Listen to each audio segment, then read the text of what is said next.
Issue 12, Dramatic Dialogue.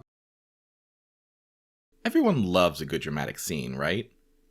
Like when Prince Princington finally comes back to small-town McLady Girl and tells her that he went away for believable reasons, even though she didn't believe it an hour ago when a different character told her.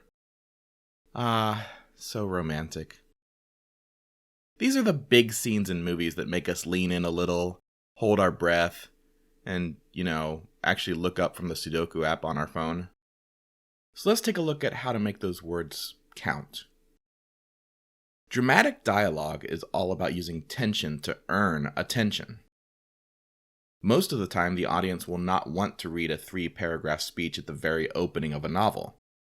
Speeches are long and boring. An audience wants action and quips and one-liners and the literary equivalent of a Wilhelm scream. You have to earn a good dramatic moment. You do this by building tension between characters, establish their differing goals and viewpoints, and slowly raise the conflict between them as the story moves forward until it reaches a moment of confrontation or realignment. And the dialogue in those moments is important. It's a rare opportunity where you can actually set aside the normal rules and reveal truth to the reader. You can open up the characters and have them either humble themselves as being at fault, explain that there is some misunderstanding, or double down on the conflict and break away. Of these three, the misunderstanding is often overused or used very poorly. So my personal preference is to avoid it. Again, this is a personal opinion, but I believe that it is much stronger for a story to have a character either humble themselves or double down. Either way, you want to use the power of silence to preface the words. Both an apology and a righteous stand are heavy moments for the characters, so they will need a moment to set their words right in their head. You, as the author, should hold the moment and try to show a reflection of the tension in the setting around them. Let the tension grow and build before you spend all your tension coins on the big moment. And then charge forward with emotion. Humbling speeches should be full of admittance. If you want the character to appear truly repentant, have them acknowledge their guilt, failings, mistakes, or misunderstandings without pushing blame on anyone else.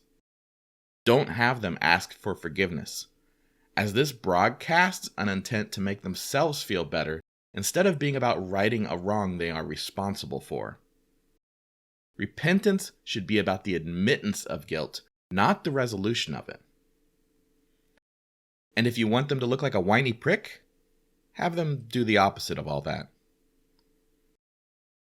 And for the other side of things, speeches that double down on the conflict should be full of self-truth.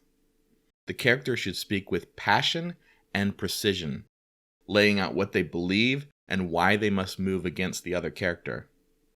This can be done for a good or an evil reason, but it should be shown in the words that the character has reached a line they will not cross, and that they can't stand the state of things anymore. And each of these things should have a build-up to that moment. Prince Princington should have small moments throughout the story where he questions his motives and the loyalties and advice of his peers before he decides he is wrong. Just as small-town McLady Girl should have smaller spats and arguments with her sister until she finally realizes that family is found in the people that care about each other, and her sister has shown again and again that she simply doesn't. So in short, dramatic dialogue is all about earning attention. Like saving up money in a game to buy that really cool thing. It must be earned. But once it is, then you have a moment, a brief moment, to show the honest truth about your characters. And that should be worth looking up from Sudoku to watch. Thanks for listening, and good words to you all.